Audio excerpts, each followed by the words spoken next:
Hi hello നമസ്കാരം മക്കളെ. ഇന്ന് ഞാൻ മിസ് വന്നിരിക്കുന്നത് നാഷണലിസം ഇൻ ഇന്ത്യ എന്ന് പറയുന്ന ചാപ്റ്ററിനെ കുറിച്ച് ഡിസ്കസ് ചെയ്യുന്നതിന് വേണ്ടിയിട്ടാണ്. യെസ്, നമ്മൾ കഴിഞ്ഞ ക്ലാസ്സിൽ എന്തിനെ കുറിച്ചാണ് ഡിസ്കസ് ചെയ്തുകൊണ്ടിരുന്നത്? മഹാത്മാഗാന്ധിയുടെ എൻട്രിയെ കുറിച്ചും അദ്ദേഹം ഉണ്ടാക്കിയിട്ടുള്ള പുതിയ വ്യത്യസ്തമായിട്ടുള്ള സമര രീതികളെ കുറിച്ചാണ് നമ്മൾ ഡിസ്കസ് ചെയ്തത് അല്ലെ. നോൺ കോപ്പറേഷൻ മൂവ്മെന്റ് വരെയാണ് നമ്മൾ പറഞ്ഞു നിർത്തിയത്. എന്താണ് നോൺ കോപ്പറേഷൻ മൂവ്മെന്റ് എന്നും അതിന്റെ ഡീറ്റെയിൽ ആയിട്ടുള്ള കാര്യങ്ങളുമാണ് ഇനി നമ്മൾ ഡിസ്കസ് ചെയ്യാനായിട്ട് പോകുന്നത്. അപ്പൊ നിങ്ങൾ റെഡി ആയിട്ടിരിക്കുക, വളരെ ശ്രദ്ധയോടെ ഇരിക്കുക. വളരെ പ്രധാനപ്പെട്ട ഒരു ടോപ്പിക്കാണ് ഇതെന്ന് ഒന്നും കൂടി ഞാൻ ഓർമ്മിപ്പിക്കുകയാണ്. അപ്പൊ നമുക്ക് തുടങ്ങിയാലോ? Yes, let's talk about history with Shaima.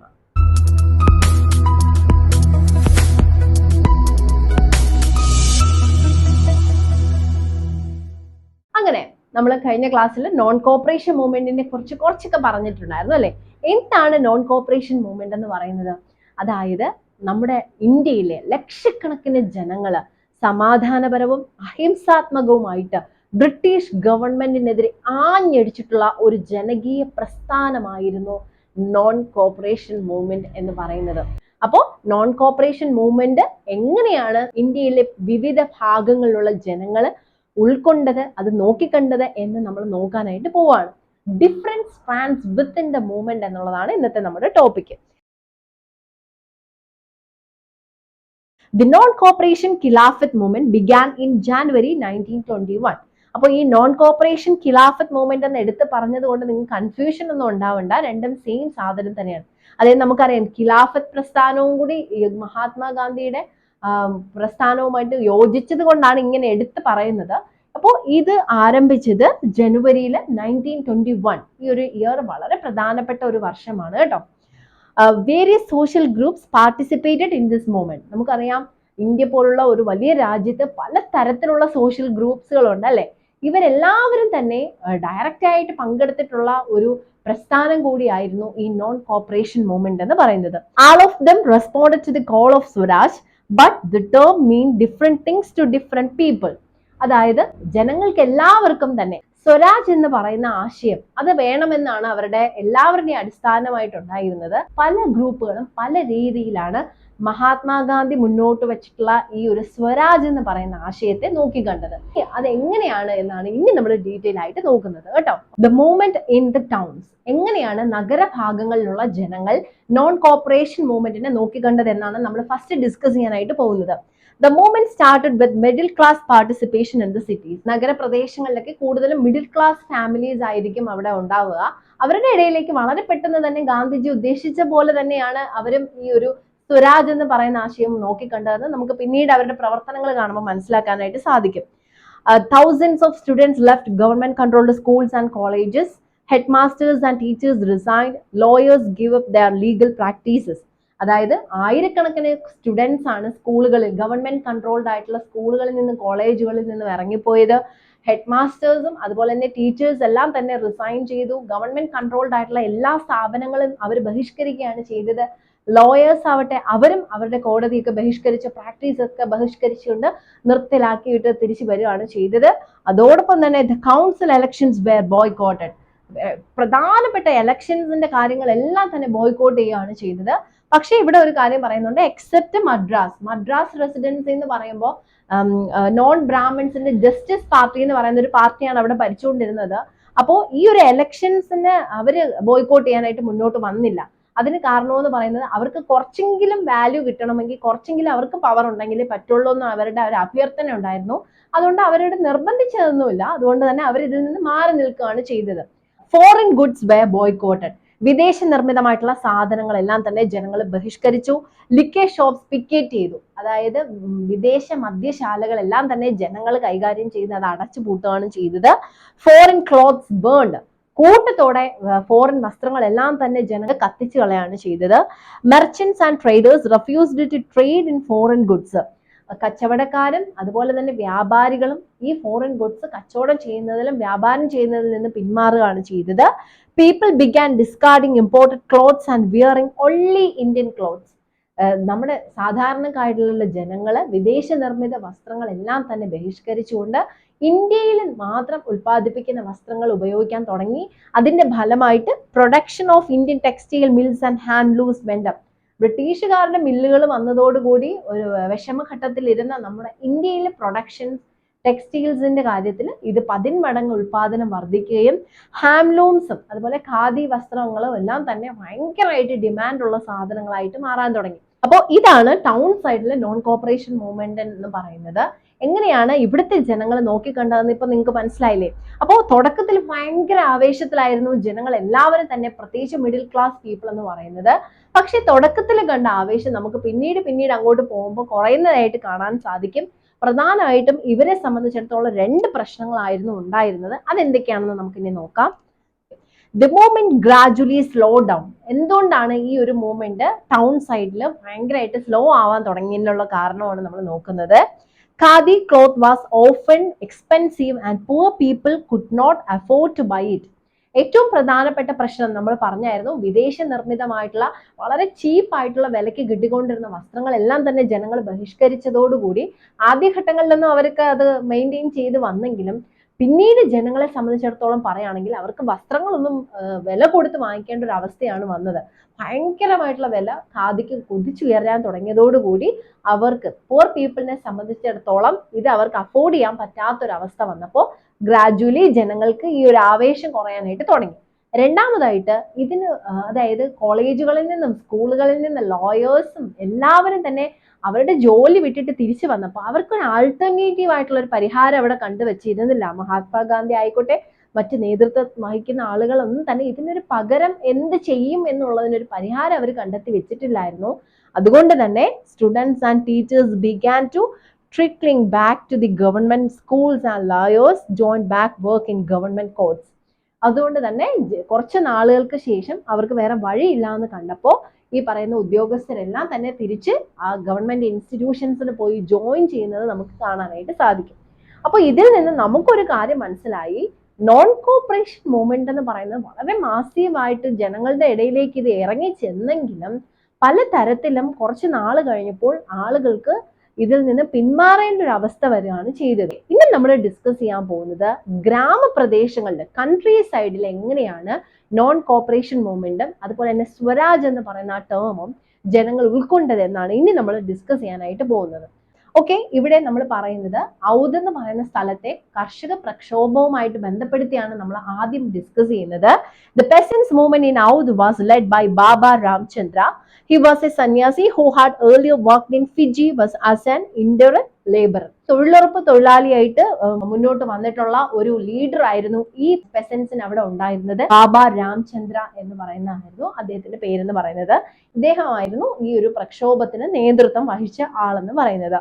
The peasants were against the high rents and many other cesses which were demanded by talukdars and landlords. Non cooperation movement എന്ന് പറയുന്നത് അവരെ സംബന്ധിച്ചിടത്തോളം വർഷങ്ങളായിട്ട് അവർ അനുഭവിച്ചുകൊണ്ടിരിക്കുന്ന ഒരു വലിയ പ്രശ്നത്തിനുള്ള പരിഹാരമായിട്ടാണ് അവർ ഇതിനെ കണ്ടത്, ഈ ഒരു പ്രക്ഷോഭത്തെ നോക്കിക്കണ്ടത്. വളരെ വർഷങ്ങളായിട്ട് ഇവർ ഭയങ്കരമായിട്ടുള്ള നികുതി അടച്ചുകൊണ്ടിരിക്കുന്നു.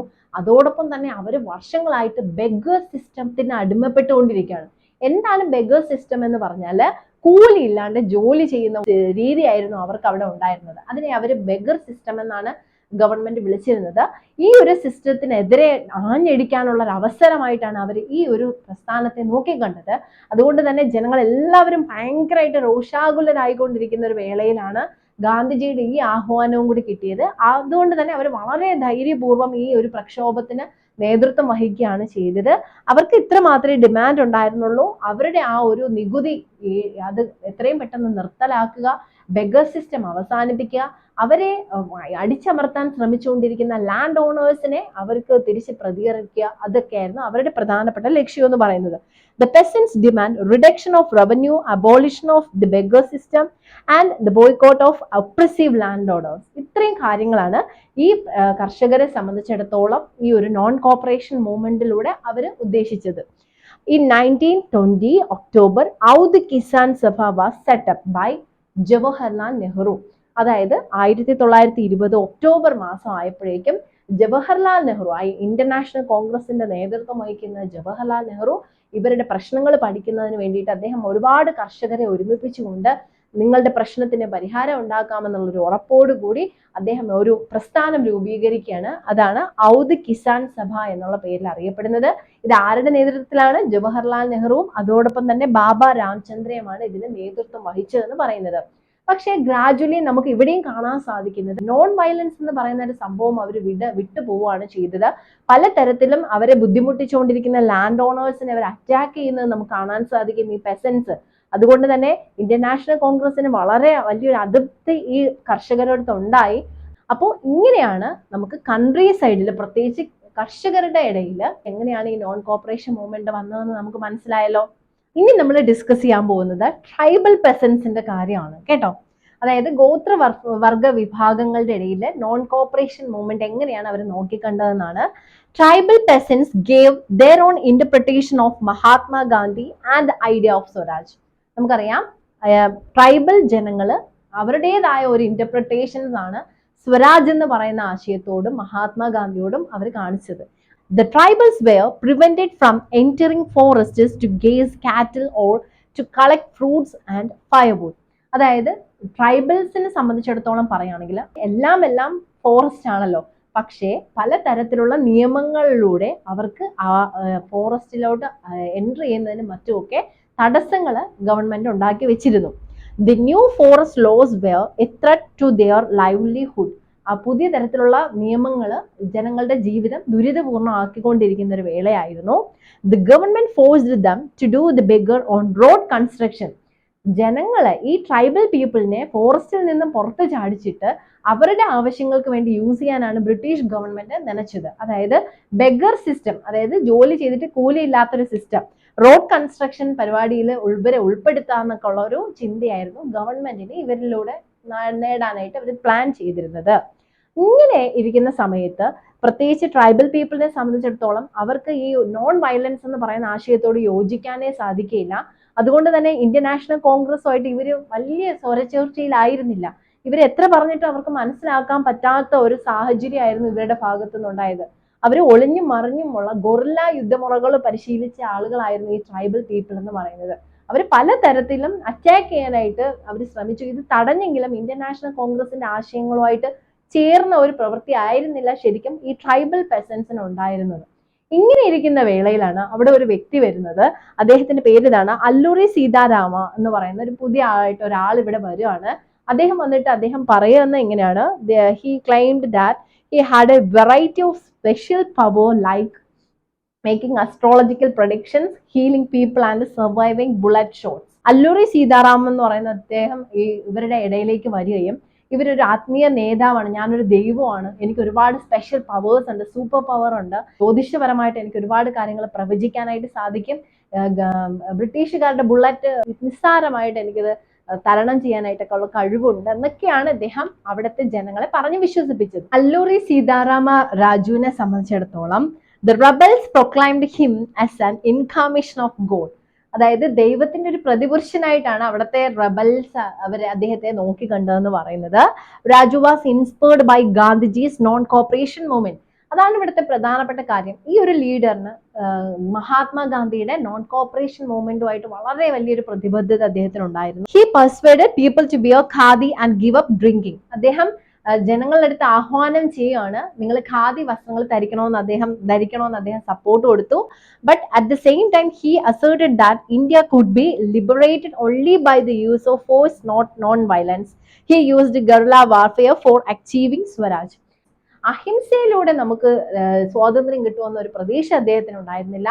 നമുക്ക് വയലൻസിലൂടെ മാത്രമേ, നമ്മൾ നേടിയെടുത്താൽ മാത്രമേ നമുക്ക് സ്വാതന്ത്ര്യം കിട്ടൂ എന്നുള്ളൊരു വിശ്വാസക്കാരനായിരുന്നു അല്ലൂരി സീതാരാമ രാജു എന്ന് പറയുന്ന ആ ഒരു ലീഡർ എന്ന് പറയുന്നത്. ട്രൈബൽ പീപ്പിളിനെ സംബന്ധിച്ചിടത്തോളം സ്വരാജ് എന്ന് പറയുന്നത് ഇങ്ങനെ നേടിയെടുക്കുന്നതായിരിക്കുന്നു. ഇനി നമ്മൾ ഡിസ്കസ് ചെയ്യാൻ പോകുന്നത് സ്വരാജ് ഇൻ ദ പ്ലാന്റേഷൻസ്, അതായത് തോട്ടത്തിലും മറ്റും വർക്ക് ചെയ്യുന്ന തൊഴിലാളികളെ സംബന്ധിച്ചിടത്തോളം എങ്ങനെയായിരുന്നു അവര് സ്വരാജ് എന്ന് പറയുന്ന ടേമിനെ അല്ലെങ്കിൽ നോൺ കോപ്പറേഷൻ മൂവ്മെന്റ് എന്ന് പറയുന്ന പ്രസ്ഥാനത്തെ നോക്കി കണ്ടതെന്നുള്ളതാണ് നമ്മൾ നോക്കുന്നത്. The plantation workers were not permitted to leave the tea gardens without permission as per the Indian Immigration Act of 1859. വളരെ പ്രധാനപ്പെട്ട ഒരു ആക്ട് ആണ് 1859 ഇന്ത്യൻ എമിഗ്രേഷൻ ആക്ട് എന്ന് പറയുന്നത്. അതായത് തോട്ടം തൊഴിലാളികൾക്ക് വേണ്ടിയിട്ട് ഉണ്ടാക്കിയ ഒരു നിയമമായിരുന്നു ഇതെന്ന് പറയുന്നത്. ഈ ഒരു ആക്ടിലൂടെ ജനങ്ങൾക്ക് അവരുടെ പെർമിഷൻ ഇല്ലാണ്ട് അവരുടെ സ്വന്തം സ്ഥലത്തേക്ക് പോകാനായിട്ട് സാധിക്കില്ല. അവർ ഈ ടീ ഗാർഡൻസിൽ തന്നെ അവരുടെ ലൈഫ് മുന്നോട്ട് കൊണ്ടുപോവുക, അവരുടെ അനുമതി ഇല്ലാതെ അവർക്ക് പുറത്ത് കിടക്കാനായിട്ട് സാധിക്കില്ല. അപ്പോൾ അതിൽ വളരെ വലിയൊരു പ്രതിഷേധത്തിൽ നിൽക്കുന്ന ഒരു അവസ്ഥയായിരുന്നു ഈ തോട്ടം തൊഴിലാളികളെ സംബന്ധിച്ചിടത്തോളം.